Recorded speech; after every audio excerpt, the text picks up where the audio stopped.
কোয়েল পাখি।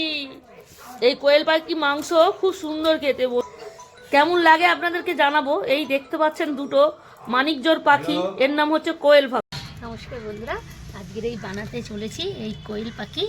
যে কোয়েল পাখি দুটো কিনেছিলাম সেই কোয়েল পাখি আজকের রান্না হবে, ভুনা হবে। কোয়েল পাখিগুলো কাটিং করে নেব।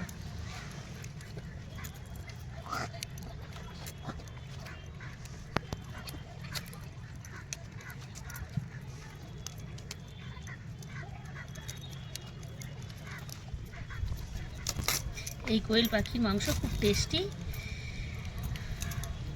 বন্ধুরা। নতুন বছরে এই কোয়েল পাখির মাংস খাবেন, খুব সুস্বাদু।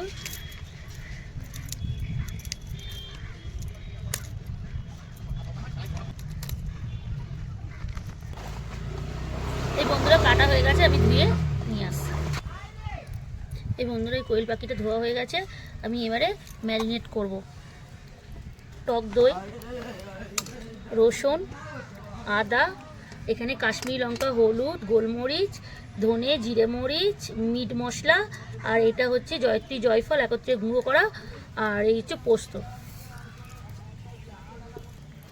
পরিমাণ মতন এই লবণ,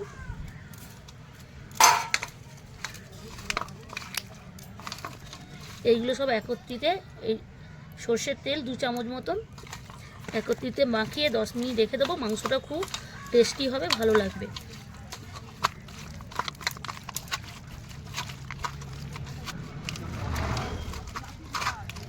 দশ মিনিট পরে ফিরে আসছি। বন্ধুরা আমার আধ ঘন্টা হয়ে গেছে, এই কোয়েল পাখিটা ম্যারিনেট করে রেখে দিয়েছি। এবার পেঁয়াজ নিয়েছি, কাঁচা লঙ্কা, মটরশুঁটি, টমেটো, ধনেপাতা, পেঁয়াজ কলি একটুখানি আছে, জিরে আছে, শুকনো লঙ্কা, তেজপাতা, এছাড়া বড় এলাচ, ছোট এলাচ, দালচিনি, লং, আর এখানে রসুন দিয়েছি।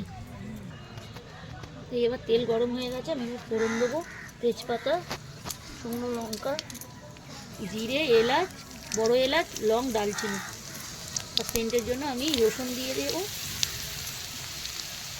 আর একটুখানি কিশমিশ দিয়ে দেবো, টেস্টি হবে।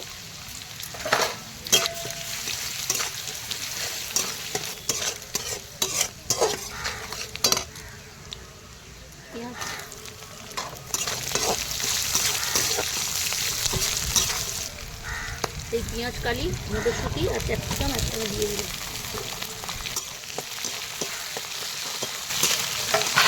এই ম্যারিনেট করা মাংসগুলো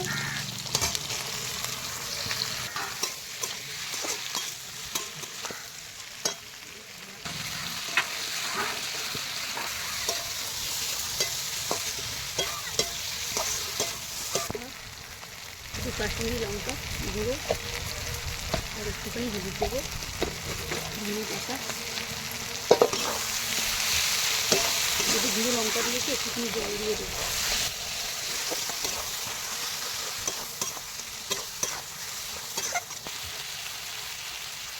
এই বন্ধুরা আমার কষানো হয়ে গেছে, আমি একটুখানি জল দিয়ে দেবো, বেশি নয়, অল্প।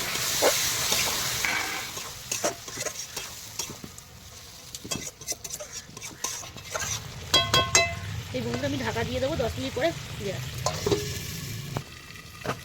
এই বন্ধুরা আমরা ঢাকা খুলবো,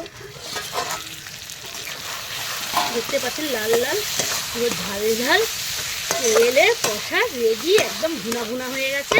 আমি এবারে নামিয়ে দেবো।